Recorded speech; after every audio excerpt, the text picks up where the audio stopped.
Ya, setelah beberapa hari kita disibukkan dengan Premier League, sekarang kita kembali ke tanah air, teman-teman. Untuk sebenarnya nggak ke tanah air sih, tapi ke Turki, membahas pertandingan tim nasional yang baru aja berlangsung. Dan buat kalian yang nonton, kita semua tahu Indonesia dibantai 4-0 ya, 4 gol tanpa balas.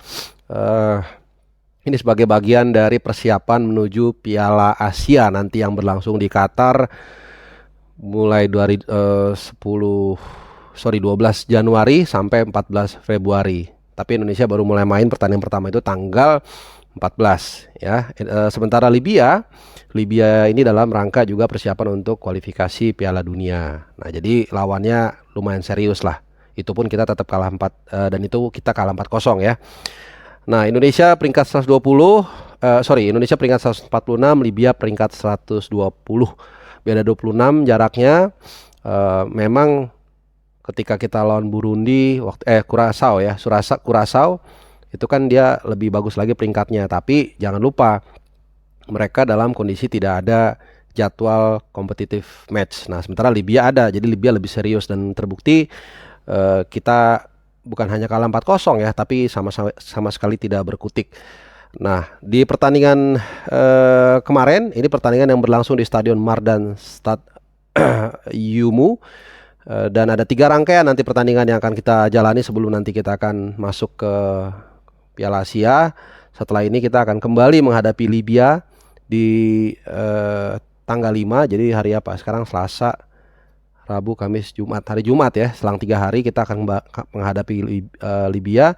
Dan di final persiapannya itu tanggal 9, hari apa? Jumat, Sabtu, Minggu, Senin, Selasa ya. Selasa kita akan menghadapi Iran. Nah, ini mungkin kita mau cari lawan yang mirip dengan Irak, karena lawan pertama kita nanti di Piala Asia itu Irak tanggal 14 Januari ya. Oke. Jadi kemarin memang gue lihat kita bermain tidak dengan semangat ya, walaupun ini pertandingan persahabatan ya atau friendly match, tapi juga lu perlu menunjukkan kemampuan lu kan gitu kan.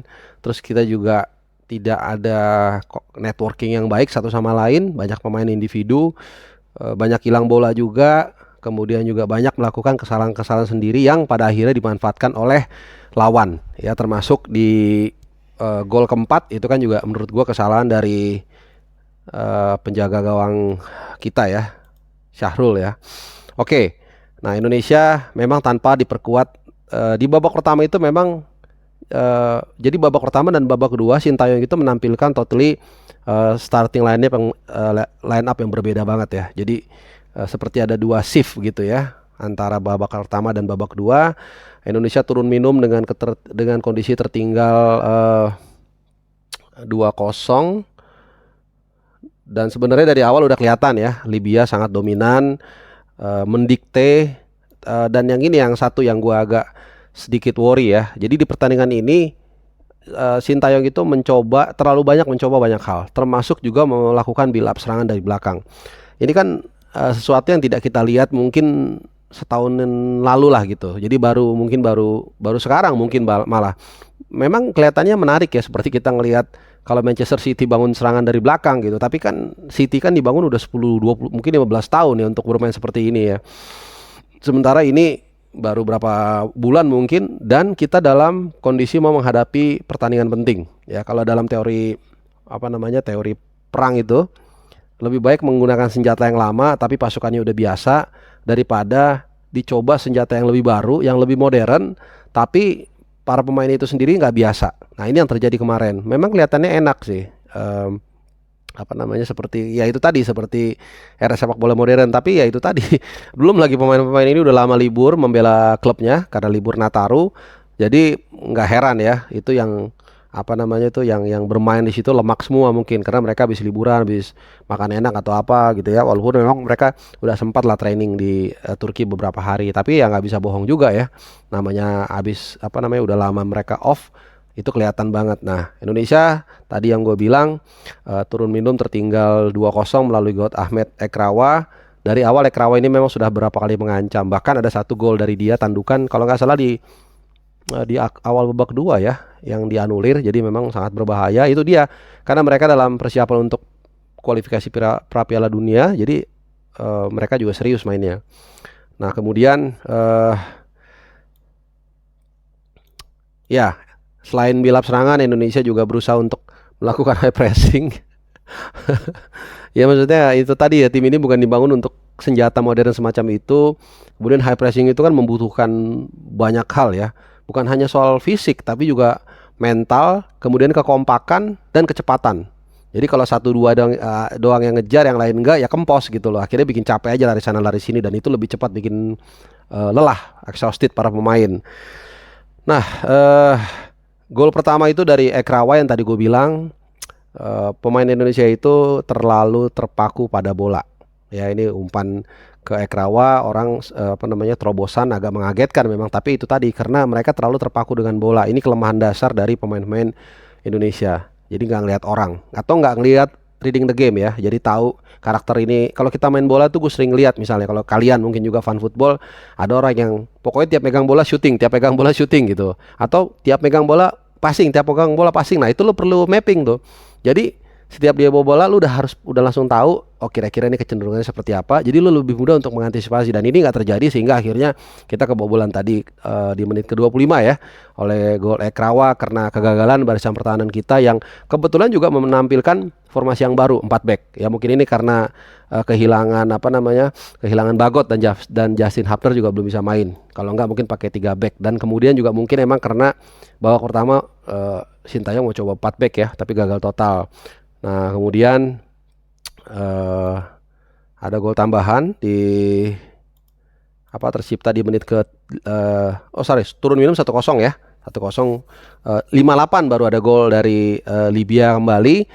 Kemudian di akhir babak pertama di waktu normal juga ada gol juga 3-0 sebelum di penghujung banget tadi yang gue bilang karena kesalahan dari penjaga gawang Syahrul yang terlalu jauh dari sarangnya dia gitu. Memang ketika lagi agak tinggi garis pertahanan, kiper memang harus agak naik, tapi lu juga harus jangan terlalu tinggi gitu loh. Itu insting seorang penjaga gawang ya. Nah, balik lagi ya, sorry gua agak maju mundur. Di babak kedua seperti yang gue bilang tadi, Sintayong memang melakukan bedol desa. Jadi diganti total semua. Agak sedikit memberikan harapan di awal-awal, lebih ngelawan, lebih legit gitu ya. Libya juga, tapi kan bukan tim jelek juga ya, sehingga mereka sabar menunggu sampai akhirnya itu tadi ada gol-gol kesalahan-kesalahan yang dilakukan oleh pemain kita sendiri, sehingga mereka bisa menciptakan gol-gol ketiga dan keempat. Dan satu lagi catatan gue di sini, ini gue tekankan, walaupun ini pertandingan persahabatan, tapi karakter, attitude pemain ini juga perlu di garis bawahi. Salah satunya Sadil Ramdhani, gue yakin kalian setuju ya. Tadi banyak banget kehilangan bola. Gue catat 20 menit pertama aja dia ada 4-5 kali kehilangan bola. Nah, ini yang harus diperhatikan teman-teman ya. Pertama, ini sering banget ya, dari mulai level grassroots juga. Kalau lu striker, lu penyerang, bukan berarti itu lu kayak raja gitu loh, cuman duduk nunggu bola, kalau hilang bola lu biar yang lain yang bertahan. Enggak. Ini sepak bola sekarang, lu kalau hilang bola, bahkan bukan lu doang, temen lu pun kalau hilang bola, kalau lu bisa bantu gangguin gitu loh. Jadi play as a unit gitu loh. Striker itu bukan berarti lu kayak Baginda Raja yang hanya nunggu bola, kalau hilang lu santai gitu, jalan kaki. Apalagi ini bikin kadang-kadang pemain bertahan tuh kesel. Nah, itu yang terjadi dengan Sadil Ramdhani. Apalagi yang hilang bola dia sendiri. Kalau dalam filosofi dasar bola itu, lu yang harus ngejar bola itu, kejar terus, walaupun mungkin lu tahu itu agak susah dapet, cuman paling nggak lu memberikan semangat ke teman-teman yang lain lu juga untuk membantu lu yang tadi membuat kesalahan. Nah, ini tidak dilakukan oleh Sadil Ramli. Jadi ini soal mental ya. Jadi kalau gue nggak tahu ya, kalau gue jadi pelatih Sintayong, mungkin gue akan pertimbangkan juga karakter seperti ini. Gue lebih milih pemain yang walaupun skillnya biasa aja tapi mau main as a team. Di awal babak kedua memang ada sedikit yang gue bilang tadi perbaikan, ada peluang dari Adam Alis. Nah, ini satu-satunya peluang emas yang tercipta di babak yang kedua ya. Bahkan mungkin seluruh pertandingan, tendangan dari luar kotak penalti, kalau nggak salah kena tepis dikit ya, tapi intinya bola kemudian kena tiang kanan gawang dan akhirnya mental. Itu agak sedikit disayangkan, tapi menurut gue kalau itu pun gol tidak akan mengubah persepsi gue, penilaian gue bahwa tim ini masih banyak PR ya. Dan ini tentunya menjadi satu alarm buat tim nasional kita.